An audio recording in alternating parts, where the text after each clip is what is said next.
Hello everyone, welcome to Oliveboard. My name is Dinkar and I welcome you all in this session. I hope everybody's doing great, feeling healthy and fine.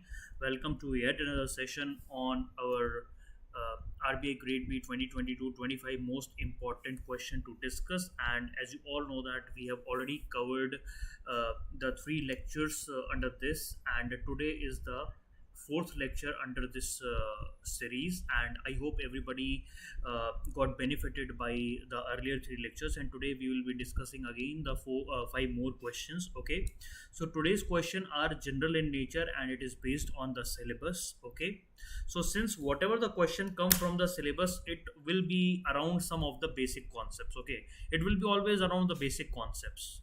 So even from wherever they are asking the question, it will be surrounded by the syllabus only. Okay, so you have to make sure that each and every part of the syllabus you are well versed with. Okay, so based on that, I have created like five question.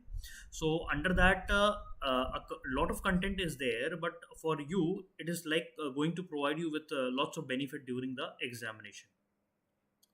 So before starting of the session, if anybody has any question, they can ask me, or I can go ahead with my session. If you anybody has any question, they can ask me. Otherwise, I will be going ahead with my session. Okay, so let's start with our session. So this is RBI Grade B 2022-25 most important question. We are pledging for your success, and here today the topics will be on finance and ESI. So this is the lecture 4 under this series, and today the first question is, what are the key findings of the National Family Health Survey 5? Okay, National Family Health Survey 5, very important question to discuss, and it is very important for as per the exam point of view, because as the topic is already mentioned in the syllabus regarding health and all these things, so you should know about these findings. Okay, so let's start. So the National Family Health Survey is a large scale multi round survey conducted. So here exactly we are not giving the proper answer. Okay, proper answer is not there, but we will be providing you with content, like whenever if any question comes, so what content you should have, you should write it. Okay, so first of all, National Family Health Survey is a large scale multi round survey conducted in the representative sample of the household throughout India. So who conducts this? So it is conducted by Ministry of Health and Family Welfare, and IIPS, that is International Institute of Population Science. It is a nodal agencies that will providing this various type of technical aspects related to that. And funding for conducting this survey comes from like USAID, the Bill and Melinda Gates Foundation, UNICEF, UNFPA, and Ministry of Health and Family Welfare. From all these places the fundings comes. Okay, now what is exactly this survey is actually tell about. Look what this survey tells about. Okay, survey tell about the fertility in India, what about the infant and child mortality, the practice of family planning, how it is going on, maternal and child health, reproductive health, nutrition, anemia, utilization and quality of health and family planning service. So everything is related to family and health and all the things. Okay, so these are the important areas which mainly this survey focuses on. Okay, so now first of all we will be going by topic. So use of family planning method has increased. So these are the 1 minute, these are the key findings. These are the key findings. Okay, key findings are family planning method have increased, and most of the state the fertility rate has been reduced. Okay, now it is like below the target of 2.1. 2.1 is also called as a replacement level of a population. Okay, so all states except Mizoram has seen increase in the use of family planning method. Goa has increased by 42% point, and Bihar by 32% point have the highest increase of the family planning measures are there. Okay, and most of the state have decreased their total fertility rate, and in Bihar total fertility rate has declined by 3.4 to 3. Okay, so these are some of the statistics. Then what about the sex ratio and birth ratio? So sex ratio and birth uh, at birth has declined. So sex ratio at birth for the children born in the last 5 years is below 950. Sex ratio at birth is a number of children born per 1000 per male child. Okay, so the ratio is below 900. Goa is having this ratio of 838, and the ratio has declined in 7 states. So that is a alarming situation. Okay, so there was a most notable decline was in Goa from 966 to 838, and in Kerala it is from 1047 to 951. Okay, Kerala was there earlier on the top, where there is a good amount of sex ratio, that is a less mismatch of the sex ratio was there, but right now there is a decrease in that also. Okay, then health and nutrition. What about health and nutritional? So in this section we will look about institutional births. That means that birth that are taking in the hospitals and various registered hospitals. Okay, and the average out of the pocket expenditure for deliveries. Okay, and third one is infant mortality rate, that is IMR. Then nutritional level, what is the nutrition level? Then IMR is the number of infant who die before the age of 1, before the age per 1000 live births. Okay, so why we are talking about institutional birth is because whenever the institutional deliveries takes place, so though there is a less chance of infant of getting died. Okay, so infant mortality rate decreases if you provide with them with institutional deliveries. Okay,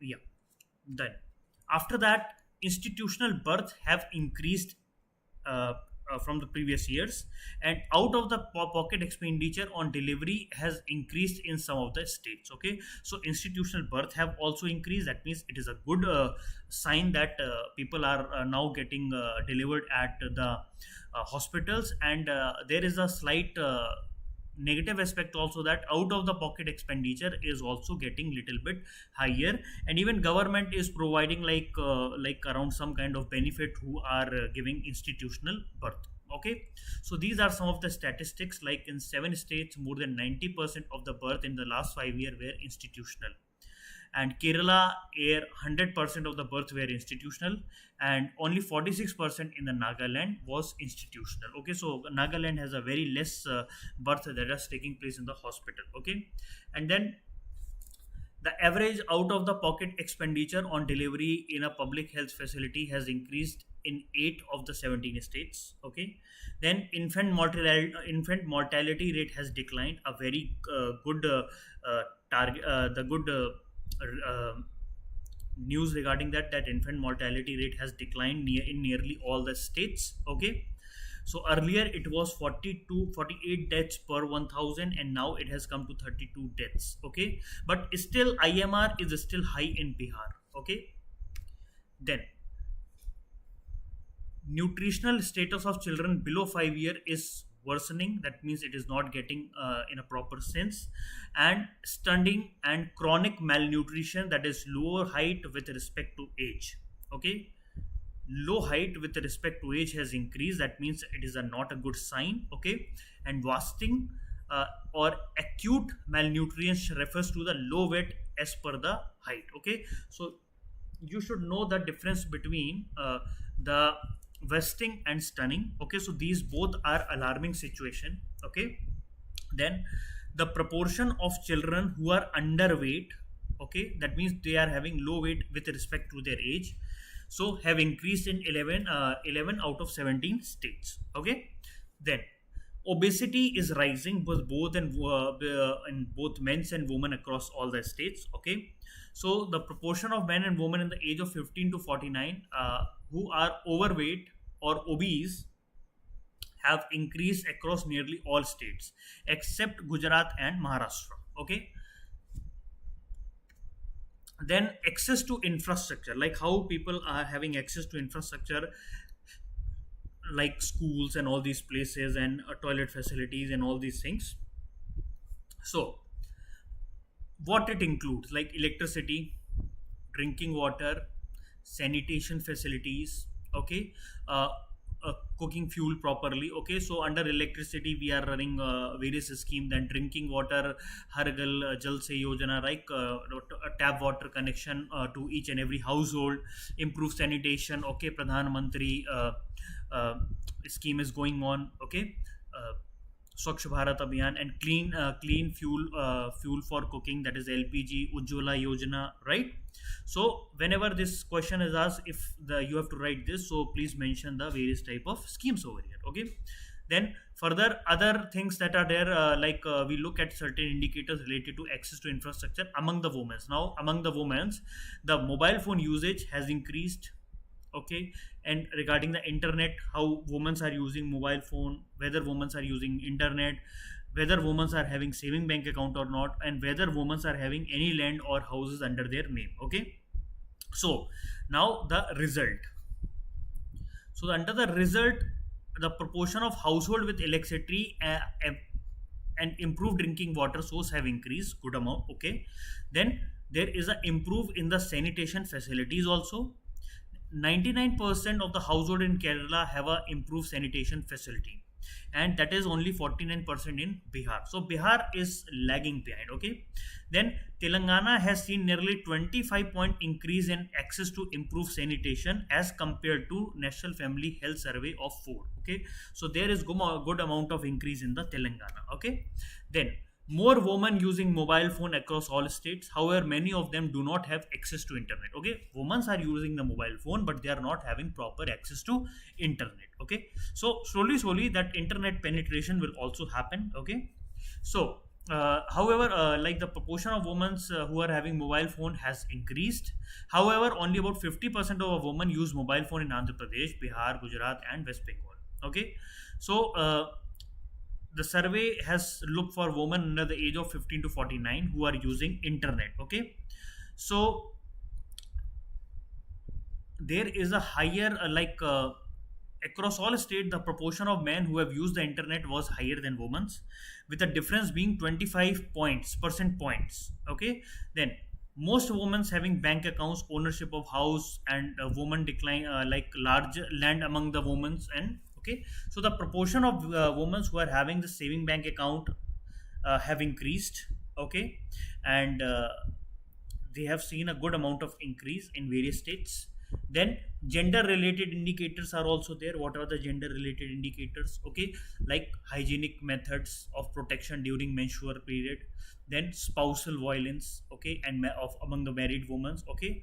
So hygienic methods during menstrual period have increased. Very good. That's a nice indicator. Okay. In various places. Then gender based violence is still high in various places. So the proportion of married women have even faced spousal violence have increased in the 5 states. In Karnataka, it has doubled. Okay. So more than a third of the married women face spousal violence in Karnataka. 44%, Bihar 40%, Manipur 40%, Telangana 37%. Okay. Then after that, so these are the some of the statistics which are important as per your National Family Health Survey. Okay.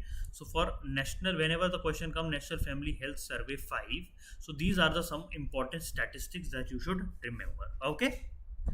Anybody wanted to ask anything, they can ask me right away. Anybody wanted to ask anything?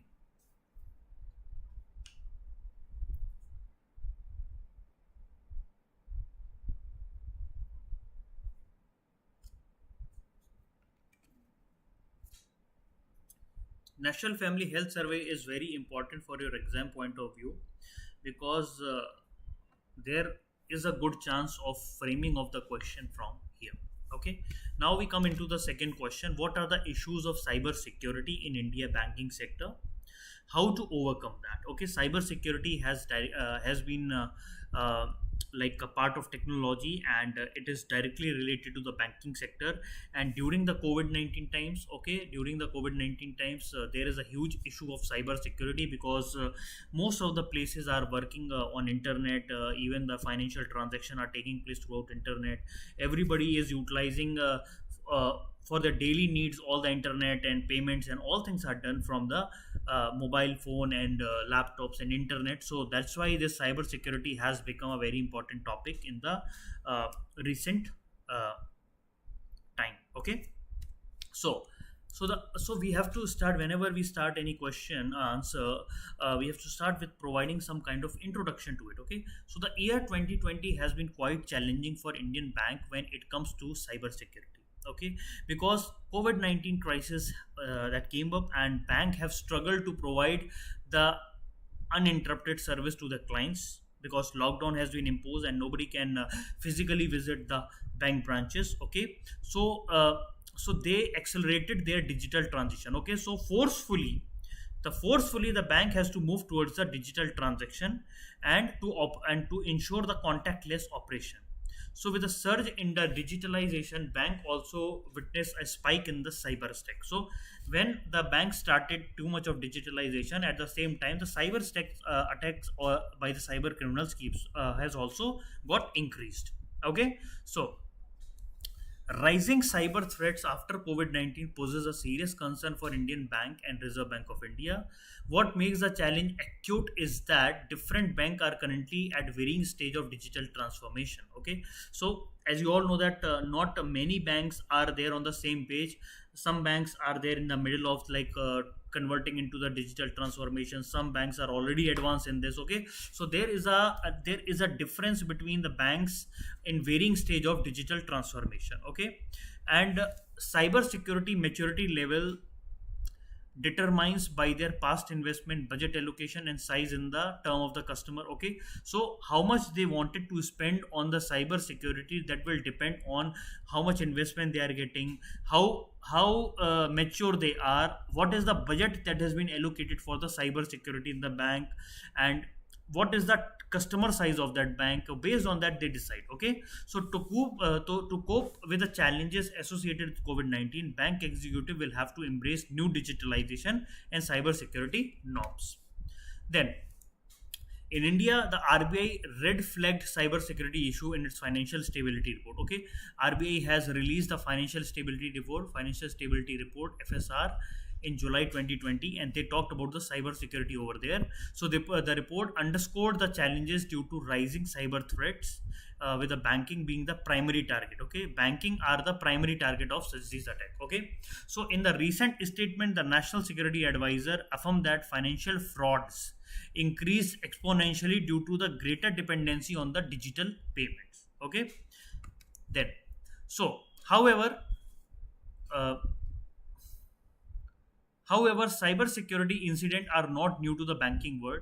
The history of the first cyber attack threat goes to the 1970s, but through decades, everybody is fighting this countless, borderless battle with faceless criminals in the cyberspace. Okay, and they, as when we are moving forward, they are becoming more and more sophisticated.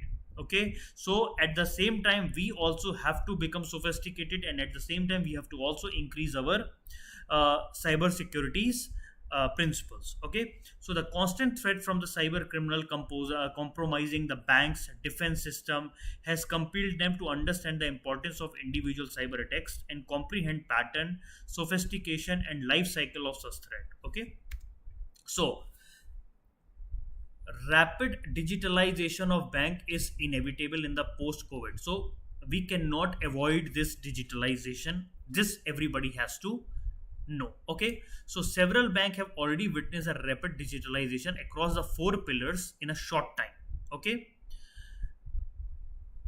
so the following are the three factors which will speed up a uniform digitalization. So how you can speed up the digitalization? First of all, it is increase operational resilience. Okay, bank, as you all know, that is an employee intensive and customer intensive sector. Okay, bank employees and maintain high touch with the customers. Okay, as you all know that during the covid times, from the number of bank branches that remained open, because during the covid time also the bank branches kept open. Okay, so there is a huge customer touch is there in the banking place. Okay, then improve customer outreach. So in India, bank deals with lot of customer and various type of their different digital preference. Okay, so how this digital preference is like that, how much knowledge these customer are having, how much digital platform they are using, and the perception of the risk associated with the digital process. Okay, so the bank has to manage hybrid customer interaction. Okay, so some people might be directly from the villages who don't even know the single word of the digital world. Some people are highly sophisticated, they know each and everything about that. Okay, so the bank has to deal with the hybrid customer interaction. Okay, so because of this pandemic, this business disruption has caused the inconvenience to various type of multiple customers, because some of the customer, they are directly dependent on the bank branches.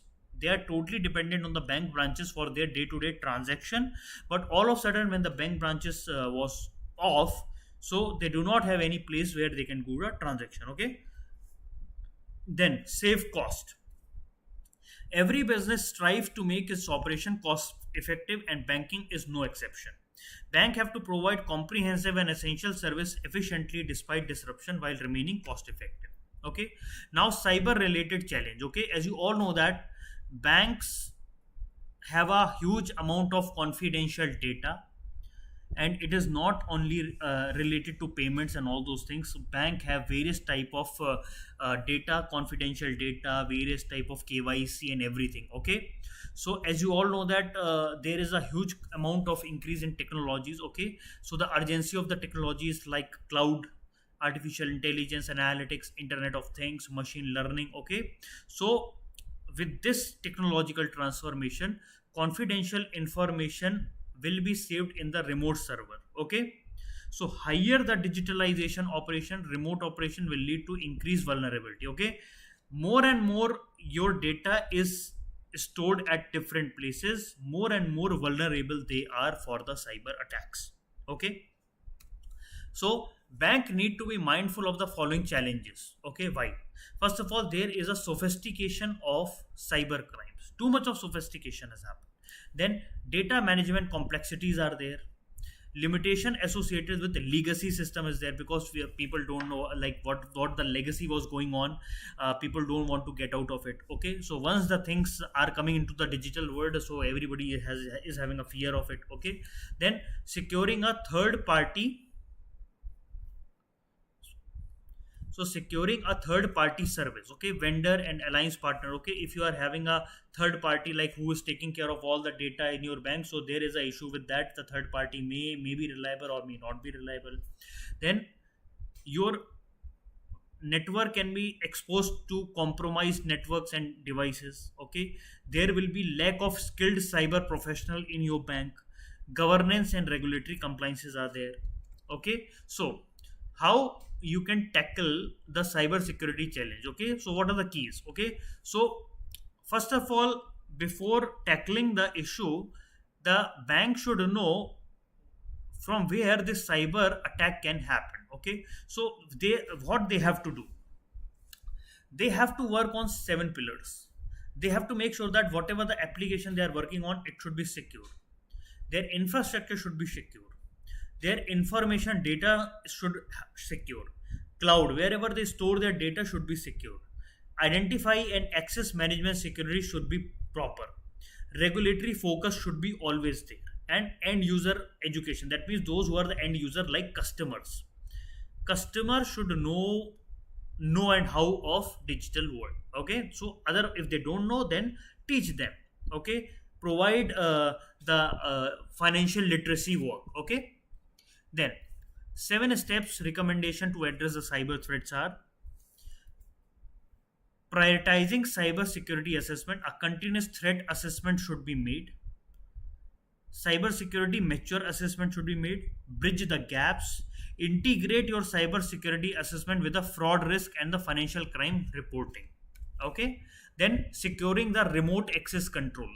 So no, like if somebody wanted to access your data, it should be well secured. Okay, nobody simply just go there and access your data. Okay, then after that, so tightening access to the third party service. That means if you are outsourcing any work to a third party, make sure that you have a very tight norms for all these people, tight norms. Okay, make sure that you have a good amount of contract and agreement with all these people. Okay, then contracting or outsourcing cyber security capabilities. Okay, outsource the people who are good at making this cyber security for your bank or any place. Okay, because banks will not have the capability to handle the sophisticated cyber attacks, so you have to contract or outsource the cyber security capabilities. Then adopting the advanced technology solutions, so whatever the new technologies are coming, so you try to just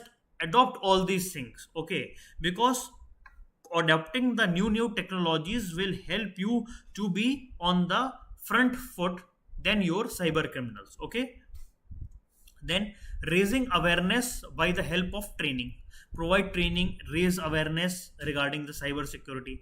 Then bolstering security through threat identification and response competence, so identify the threat before it becomes a huge issue and give the response to immediately response to that. Okay, so now, bank will likely adopt technologies such as mobile, cloud, remote access, and IoT, not out of choice but out of the need to sustain the business. Okay, so bank will have to prioritize and invest in the cyber defense to create a agile and resilient infrastructure in the future. However, for that to happen, the initiative has to come from the bank executive, board members, and they should set the goals and allocate the budget for the prevention of cyber attacks. Okay, so accelerating cyber capabilities match the speed of digital transformation. It will require the executive attention, prioritization, proper budget for this, resource allocation, and governance. Okay, got it, guys? Anybody has any question to ask, they can ask me.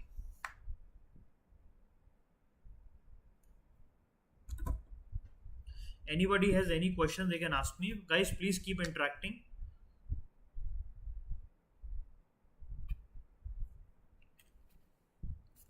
See, what is BOP and how BOP crisis happens?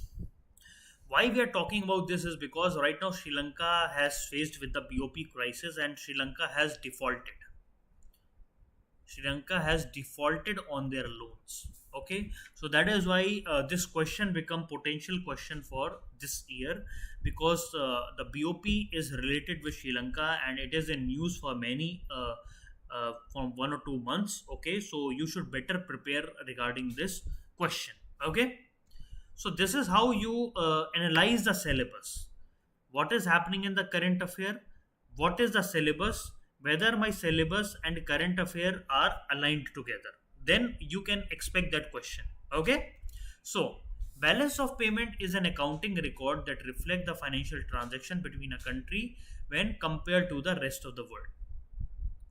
Generally, a balance of payment account includes international transaction for a particular period. Generally, it is a year in particular currency. Normally, we take dollar, okay, which is usually domestic currency of a concerned nation. Okay, now, so the current account. So there are two accounts are there. Current account and capital account are the two main accounts. They are the two main accounts. Okay, in BOP, import and export.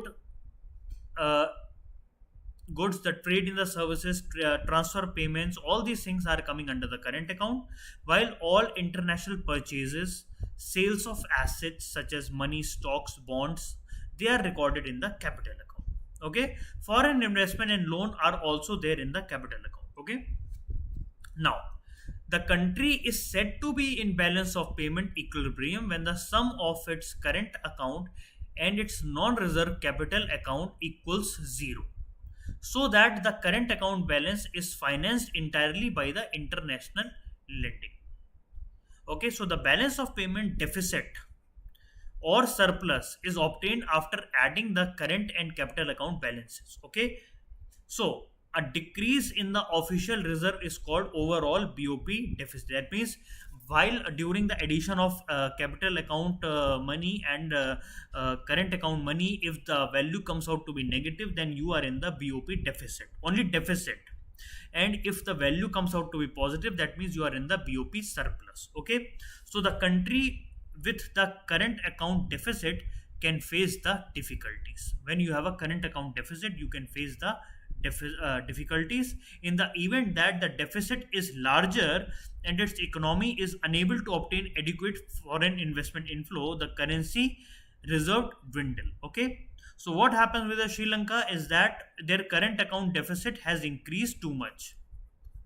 Okay, imports were becoming too much of exports, and they are not able to get the loan from the IMF because IMF is asking for something to be pledged.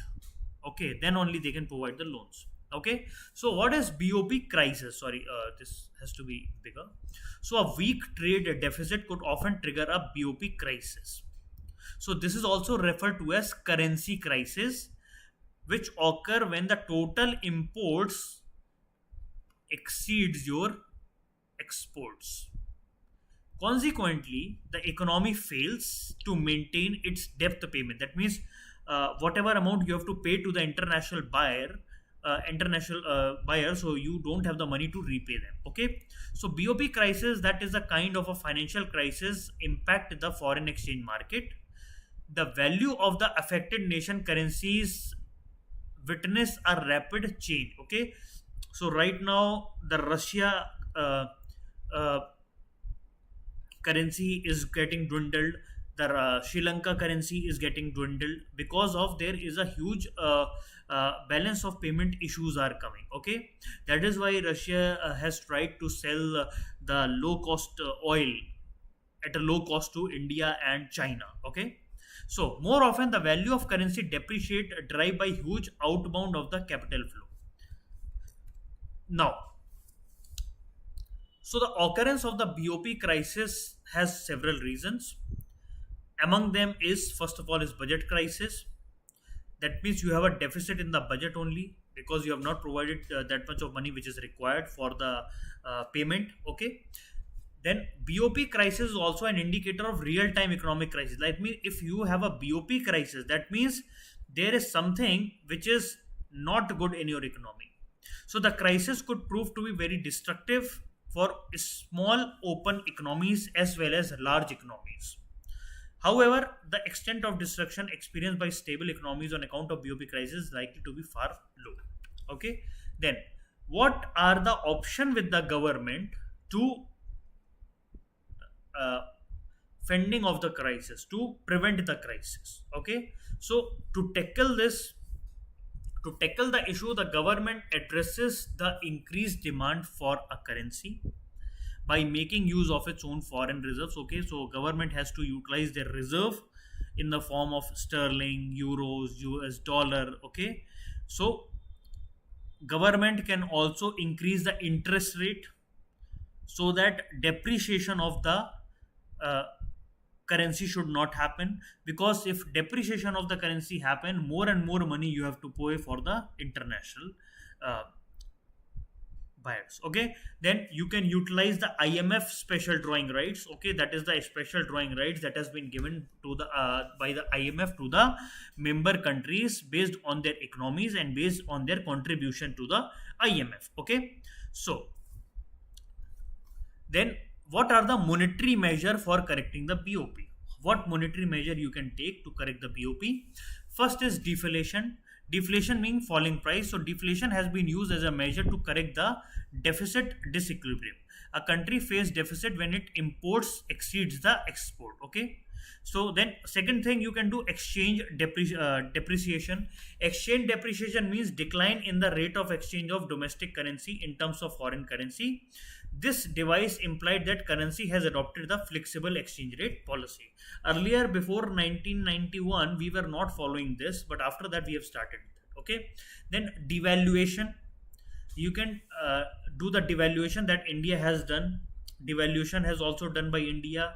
So devaluation refers, so because in 1991 we have faced the BOP crisis. Okay, so devaluation refers to the deliberately attempt made by the monetary authority, because it is asked by the government of India to bring down the value of home currency. Okay, so depreciation is spontaneous, it depends on the market, but devaluation is the official monetary authority work. Okay, then exchange control you can do. So it is the extreme rate by which monetary authority to enjoy complete control over the exchange dealings. Okay, then what are the non-monetary measure for correcting the BOP? Okay, if you are going into the BOP crisis, what you can do, tariffs and duties you can impose on the imports. Okay, where tariff are import, the prices of import would increase to the extent of the tariff Then quota you can put. Under the quota system, the government will fix and permit the maximum quantity of value that can be imported. So less import, so less foreign exchange will be going outside the country. Then export promotion, do export, more export you can do. Okay, more export, more forex you will get. Okay, more forex you will get in your country. Then import substitution. Okay, a country may resort to import substitution to reduce the volume of import and make self-reliant. Okay, so whatever you are importing, try to make it in your country.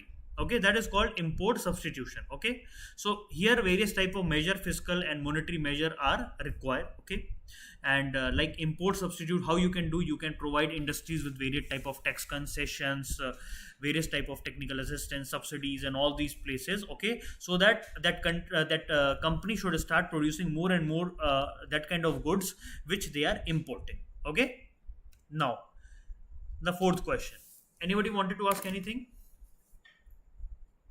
Anybody wanted to ask anything?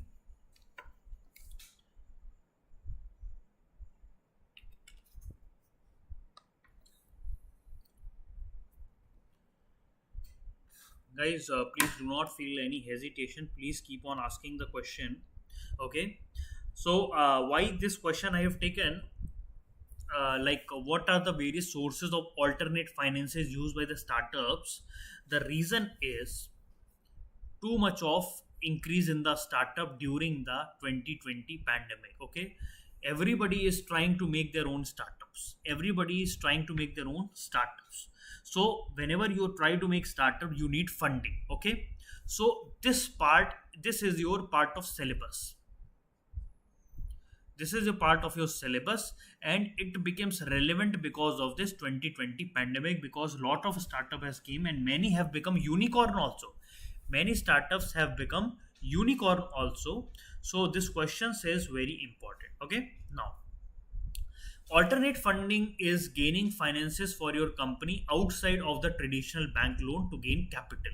Okay, so many of these alternative sources exist online, and if you have you've been turned down by the loans in the past, or you have any kind of poor credit rating, or are unsure of how much funding you need for your business. Okay, so first of all, the various type of funding method are, first of all, you should go for traditional loans like bank. You can go and ask for the loan. So while you may be familiar with and looking to the steer clear for a traditional bank loan, they are still more attractive option offered to gain capital from the bank. Okay, so these loans and funds are set aside specifically for small businesses and entrepreneurship. Okay, so right now some part of the fund bank especially keep for small businesses, entrepreneurs and startup. Okay, so you can show your solid business plan to these places and you can easily get on to that loan very easily. If you're a startup, or if you're a small business, or if your idea is very strong, then it is very easy to get the loan from the banks. Okay, with less penalties. Okay, then second one is the grants. Grants means somebody giving you money simply without, the grants is something where you are giving like a grant and you are not going to take it back. Okay, so grant is a financial assistance awarded by a federal, state or local government. So it is a specific amount of money given to an applicant who shows a promising chance of success. So these are the money being awarded, like it's like a gift, then simply borrowed. So this money will not have any interest, neither don't have to pay back. So they are much more competitive to receive, because if you wanted a grant, you should have a very nice plan and you have to compete with other competitors also. Okay, then you can get a grant. Then third one is fintech companies. Okay, so recent emergence of the financial technologies lenders could serve as a beneficial alternate funding routes.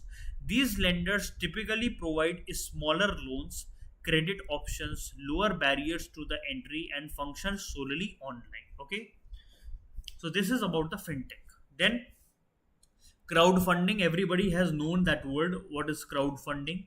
So crowdfunding is another alternative source of funding that is typically beneficial for product launch. Okay, if you are launching a product and you need some kind of funding, so you create a short video regarding your product, and then you create a link like, if you wanted to donate for this, please click on this link and donate as much you wanted to. Okay, so this avenue of financing is launch promo lending page to gauge interest.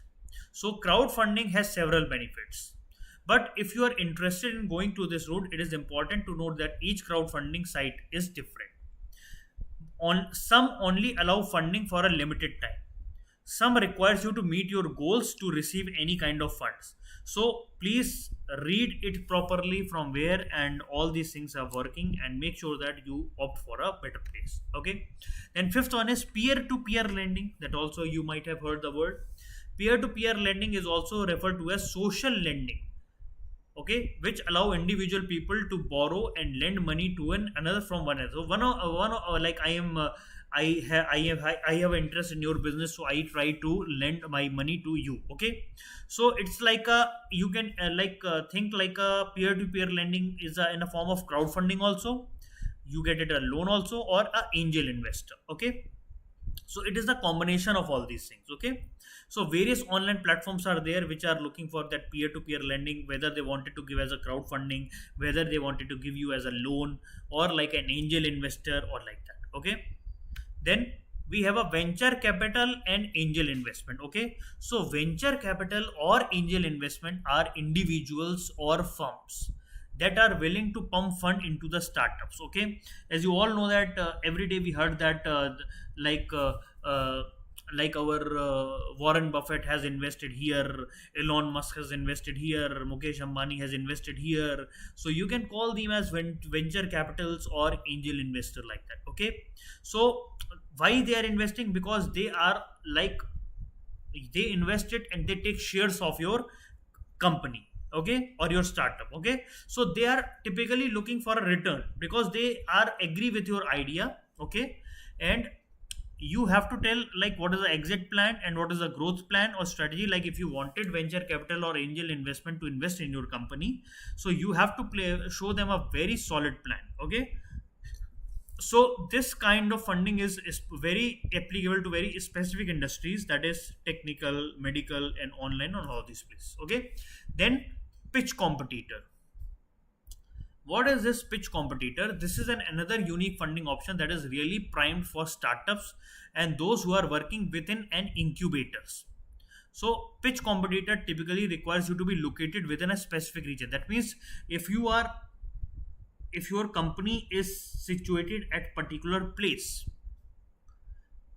be at a specific revenue stage, whatever the stage is, that means you should be at particular place, then only they are going to do the work. Okay, so this form of funding is particularly beneficial for those with an established business. Okay, so some people who have established business and they are looking to grow it further. Okay, they wanted to grow it further to gain exposure for your business. Okay, then bootstrapping.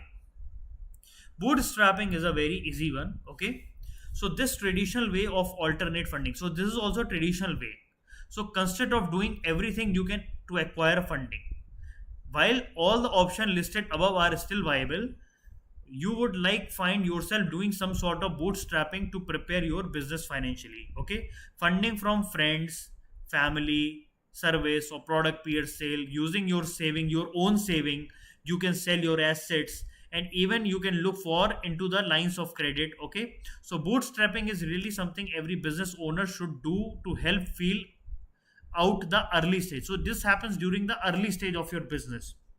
Okay, when you are not having that kind of image, and you wanted to put your own money over there. Okay, if you don't have money, you might sell your assets, you will borrow from your money, family, or wherever. Okay, so it encourages lean operation and can help you avoid taking out too much of funding early on. Okay, so before taking too much of funding, you should make sure that you start with the bootstrapping so that you can know the viability of your project. If viability is good, then automatically you start taking other way of loans also. Okay, now we are moving towards the question number 5. That is the last question for today. Anybody has anything to ask today? Anybody wanted to ask anything?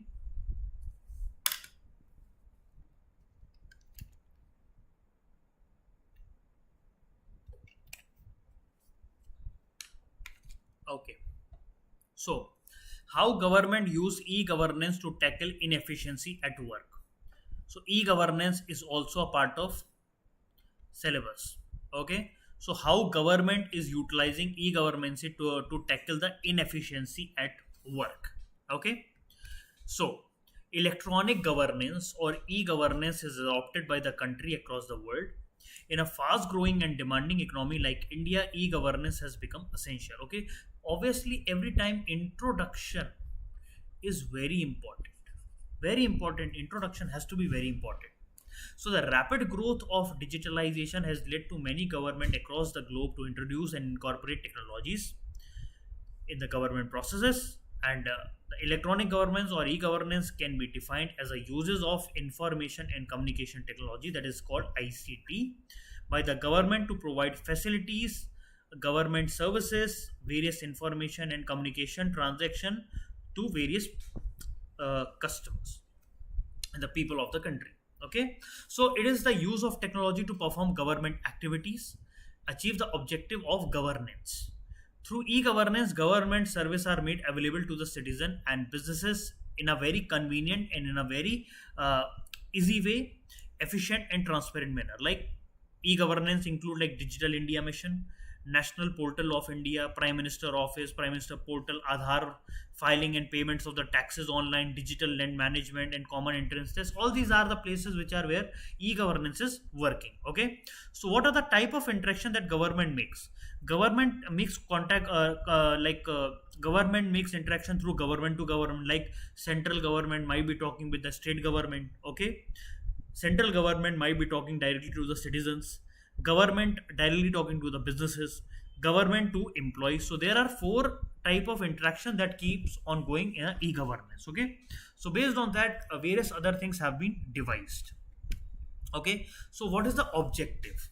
Objective is to support and simplify governance, to make government administration more transparent, accountable, address society needs, expectation, then reduce corruption, speedy administration, reduce difficulty for businesses. Okay, now, so while e-governance provides the advantages, it has some problems also. Sometimes there is a lack of computer literacy. Sometimes there is a less of accessibility of the internet of some part, and somewhere there is not even have a computers also. Okay, so e-governance lacks loss of human interaction. Okay, once you start talking with the e-governance model, there will be a lose on human interaction. Okay, it gives rise to a risk of personal data theft can also happen, leakages can also happen. E-governance leads to the lax administration. Okay, like service, normally if you go to bank right now, if you go to any of the public sector banks, sometimes they said that, sir, right now server is not coming, right now, sir, internet is not working, that is why your transaction cannot happen. Okay, I think everybody might have heard these things. Okay, whenever you go to any public sector bank, so server is down, internet is not working. So these are some of the problems that e-governance is facing, but it will be tackled very easily. Okay, then e-governance in India's context. So e-governance in India is a recently developed concept. The launch of National Satellite Based Computer Network, that is NICENET.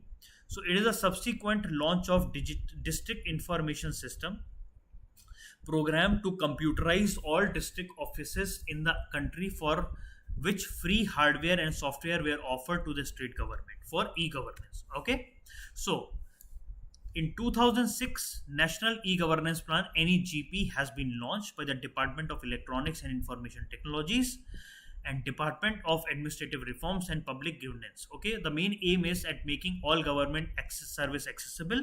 Okay, to ensure efficiencies, transparencies, reliability of the service, cost, affordable cost, and all these things.